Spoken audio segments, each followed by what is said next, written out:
Hello students, कैसे हो आप। उम्मीद करते हैं आप सब अपने अपने घरों में स्वस्थ एवं सुरक्षित होंगे।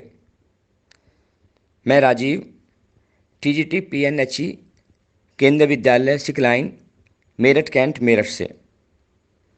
आज हम 11वीं क्लास फिजिकल एजुकेशन के 8th unit fundamental of anatomy, physiology and kinesiology in sports, खेलों में शरीर रचना विज्ञान, शरीर क्रिया विज्ञान व किन्शियोलॉजी के मूलभूत सिद्धांत को पढ़ेंगे। मैं उम्मीद करूंगा आप सब लोग इसको ध्यान से सुनेंगे और सीखेंगे। आज पार्ट 1 में जो हम टॉपिक कवर करेंगे वो इस तरह से है: definition of anatomy, physiology and kinesiology, importance of anatomy, physiology and kinesiology, function of skeleton system, classification of bones, types of joints. Definition of anatomy, physiology and kinesiology, शरीर रचना विज्ञान, शरीर क्रिया विज्ञान व किन्शियोलॉजी की परिभाषा। पहले हम देखते हैं एनाटॉमी। एनाटॉमी शरीर रचना विज्ञान।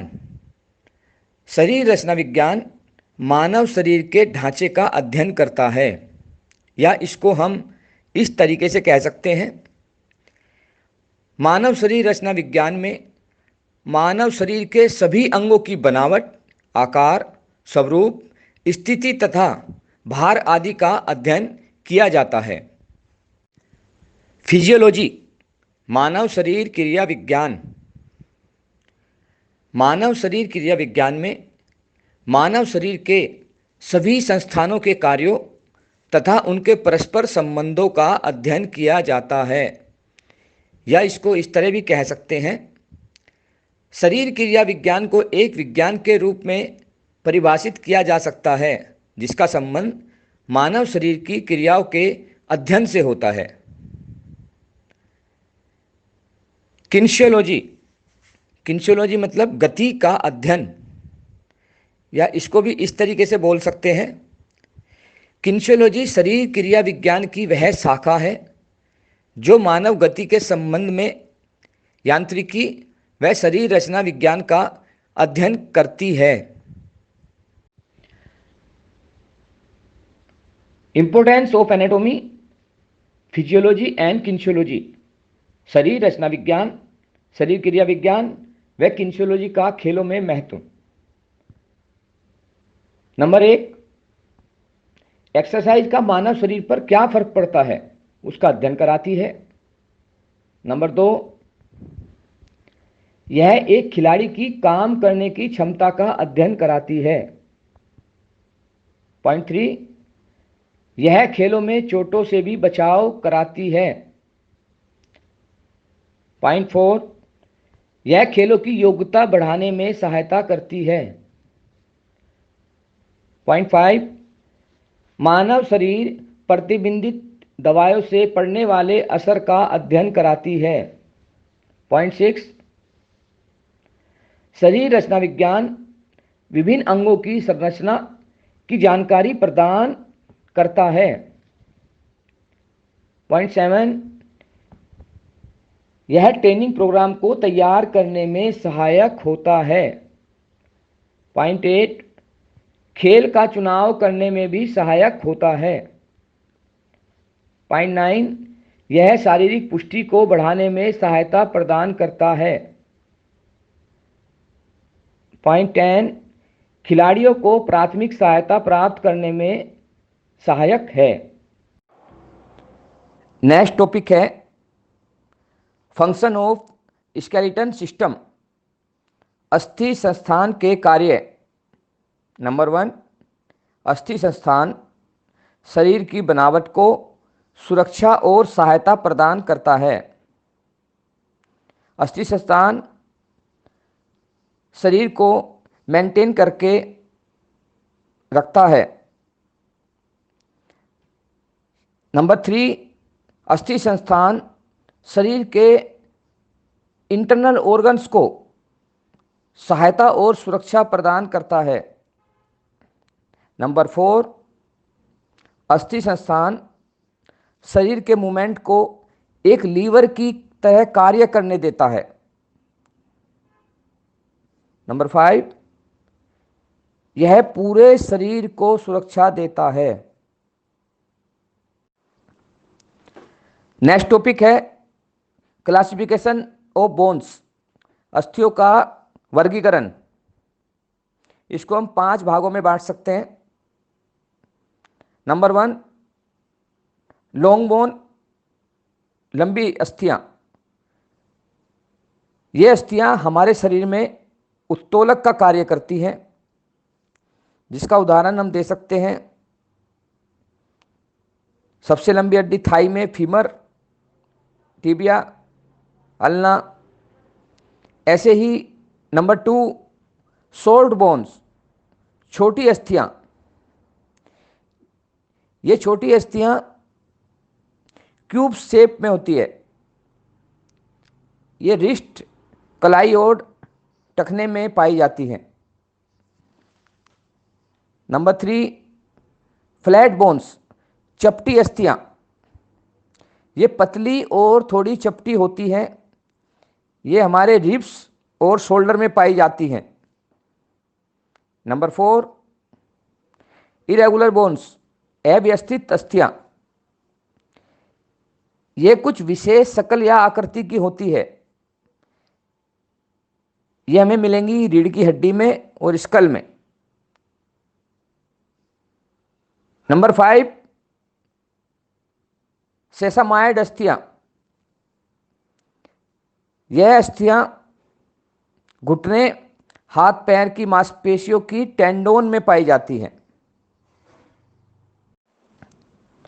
नेक्स्ट टॉपिक है joints, type of joints.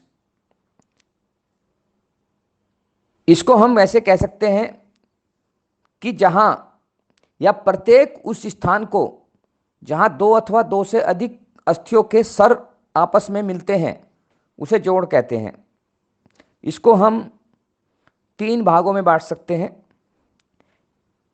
Immovable joints, अचल जोड़, स्लाइटली मूवेबल ज्वाइंट, थोड़ी गति वाले जोड़, फ्रीली मूवेबल ज्वाइंट, असीमित गति वाले जोड़। नंबर 1 लेंगे हम इमूवेबल ज्वाइंट, अचल जोड़। इन जोड़ों में किसी भी प्रकार की गति नहीं होती। इन्हें फाइब्रस ज्वाइंट भी कहा जाता है, क्योंकि ये जोड़ फाइबर टिश्यू के द्वारा आपस में जुड़े होते हैं।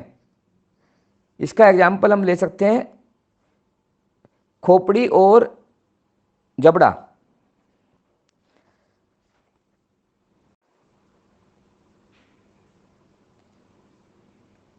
नंबर 2, स्लाइटली मूवेबल ज्वाइंट, थोड़ी गति वाले जोड़। इस प्रकार के जोड़ों में थोड़ी सी गति होती है। इसका एग्जाम्पल हम जैसे रीढ़ की हड्डियों के जो जोड़ आपस में थोड़ी गति करते हैं, तो रीढ़ की अस्थियों के जोड़। नंबर 3, फ्रीली मूवेबल ज्वाइंट, असीमित गति वाले जोड़। हमारे शरीर में अधिकांश जोड़ इसी श्रेणी में पाए जाते हैं। इसमें अस्थियों के सिरे हेलाइन कार्टिलेज के द्वारा ढके होते हैं। इसको फ्रीली मूवेबल ज्वाइंट को हम 4 पार्ट में डिवाइड करते हैं। Number 1, ball and socket joint, गेंद और गड्ढा जोड़। ये फ्रीली मूवेबल ज्वाइंट में आएंगे। Number 1, ball and socket joint, गेंद और गड्ढा जोड़।